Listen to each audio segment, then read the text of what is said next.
guys, welcome back to my channel. Thank you so much for checking out my last video, liking and subscribing. I really appreciate it. So today I was thinking of stepping away from the Elder Scrolls series and reviewing a game from a different series, which is God of War. So I first played God of War on the PS2 years ago. I did find it quite difficult to get into though. I loved the combat and the storyline, but the puzzles and the quicktime sequences I struggled with at first. Though I recently got back into it a few months ago on the PS3 and I found it very fun to play. This game received overwhelmingly positive views in the gaming community and is widely thought to be one of the greatest games of all time. You'd be very hard pressed to find a negative review of this game, and many of the ratings would be in the 90% range. Although I was at first a little put off by the puzzles and the quicktime sequences, I decided to give God of War another shot. In general, I loved the game, the flow of the combat, the visuals, the sound, everything was very good, with just the right edge of difficulty. The only part I really struggled with was the button mash and quicktime sequences, and occasionally the puzzles, but otherwise I was very impressed and glad I came back to it. So I thought that rather than just me sitting here talking about the game, I'd play the game while I talked about the game. So this game was originally for the PS2, but I have a copy of the remastered PS3 version. However, I needed to get a capture card set up to record the game footage, which would have cost a lot of money and time and energy, which I don't have, so I was like, okay, maybe finding a PC port would be simpler. Luckily, I managed to download it for free off this totally legal site, which emulated the game for me. By the way, just as a disclaimer, I don't recommend downloading games off random websites. I'm very shocked that I haven't got a virus on my computer yet at this stage, but anyway. So, the game itself is a third-person single-player hack-and-slash game with action-adventure 3D puzzler elements. That was certainly a mouthful, and the camera is fixed on your character, which can get annoying sometimes as it can cause you to misjudge the distance of jumps meaning like you have to do the whole platform again.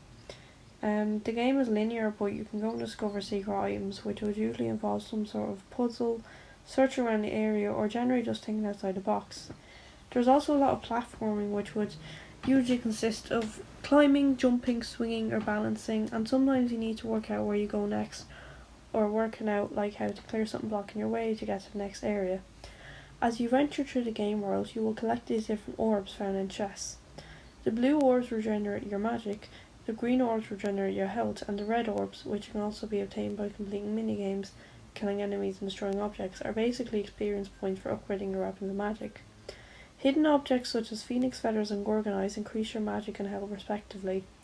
The combat is the main part of this game, and it's standard hacking and slashing which combine magic and utilizes combos. It's my favourite element of the game. It's very fluid and satisfying, and I'd say even a bit addictive. Your main weapon is the Blaze of Chaos, and you can also pick up the Blade of Artemis later in the game, which is a secondary weapon that offers different combat options. You also earn different magical abilities as you progress through the game. However, one thing in this game that I dislike is the quicktime sequences, which in themselves aren't that bad, but I wouldn't say I'm a fan of the button mashing part. I feel like they don't really add anything to the game. They're just not very fun. I feel like they just add this false level of difficulty, but maybe that's just me.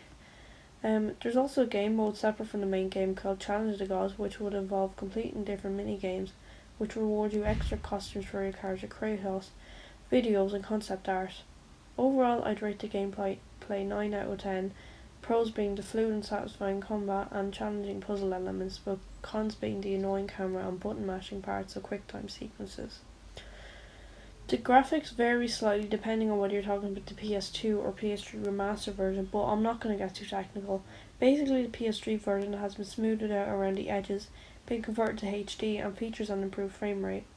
Now obviously we must take into consideration that although this game pushes the PS2 graphic capabilities to limits, this is a PS2 game we're talking about here, so don't be thinking in photorealistic graphics. I have a lot of good things to say about the graphics though. They are very detailed for a PS2 game. The environment is large and realistic looking, although unfortunately the camera does not give you a lot of room to look around. The locations are varied and interesting, which really complements the stunning gameplay and storylines. The characters and creatures are well designed, move authentically with smooth animations. Honestly, the only thing I could possibly nitpick might be the lighting and textures, which are a bit patchy in areas, but overall the graphics are top notch, especially in HD, and I don't have anything particularly negative to say about God of War's graphics. So I'm going to rate them 9.5 out of 10. Next up is the storyline and lore. So God of War is set in a kind of pseudo-ancient Greece, and the locations are a mixture of fictional representations of real places such as Athens and Mount Olympus, and actual fictional places such as the Desert of Lost Souls and Temple of Pandora. Kratos is the protagonist, who is the muscly bald guy with the red birthmark tattoo, whatever it is, and he's a Spartan warrior who serves the Greek gods of Olympus. There are also other Greek gods featured in the game, such as Athena, Ares, Poseidon, who is the antagonist, Aphrodite, Zeus, Artemis, and Hades. The gods either help or hinder Kratos throughout the game, and a few of the gods aid Kratos through granting him perks, weapons, and magic. Kratos is a warrior serving the gods and was a successful captain of the Spartan army who was finally defeated by a barbarian king. Facing certain death, he called upon Ares, the then god of war, who in return he would serve and basically just work for him if he spared him and gave him the power to defeat his enemies. Kratos then acquired the Blaze of Chaos, which is the weapon used primarily in the game, and finished off the barbarian king. Ares, however, took advantage of Kratos' service and commanded him to attack a village populated by worshippers of Athena. Ares then had Kratos put under a spell, and this made Kratos unintentionally kill his wife and daughter, who Ares had transported to the village. Ares believed that this cruel trick would free Kratos of family and emotional bonds and make him the ultimate warrior. Understandably, this didn't work, and Kratos was left traumatized and swore vengeance against Ares. Kratos was cursed by the Oracle of Divinity Rampage and bonded the ashes of his family to his skin, which is the reason for his grey skin and the nickname the Ghost of Sparta. Kratos pledged to serve the other gods in return for freeing him of the disturbing memories and visions of murdering his family. When you actually start the game, Kratos at this stage has been serving the gods for a decade and is beginning to tire of his service. I'm not going to go into too much anymore, as it might spoil the game, but if you play the game or looked up online, you'll see what happened yourself. Overall, I'd rate the storyline 8 out of 10.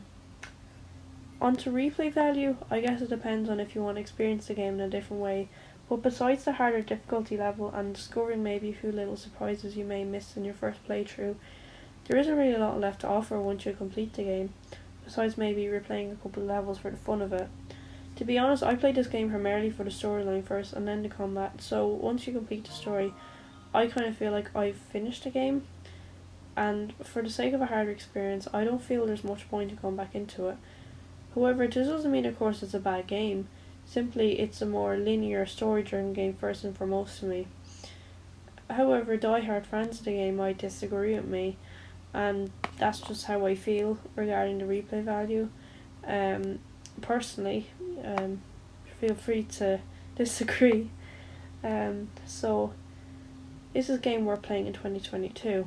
As you might know, there are more recent additions to the God of War series on the PS4 and PS5, which they aren't really related as they're set in a different era and are more standalone sequels than actual follow-up games. However, if you just want an old-fashioned hack-and-slash game with a rich story and wish to know more about Kratos and his origins, then this could be the game for you. However, you don't need to play to understand the story or gameplay of modern God of War games. The original God of War game appears more of as an Easter egg or a nod of a wink in these more recent installments. I do recommend playing these games, however.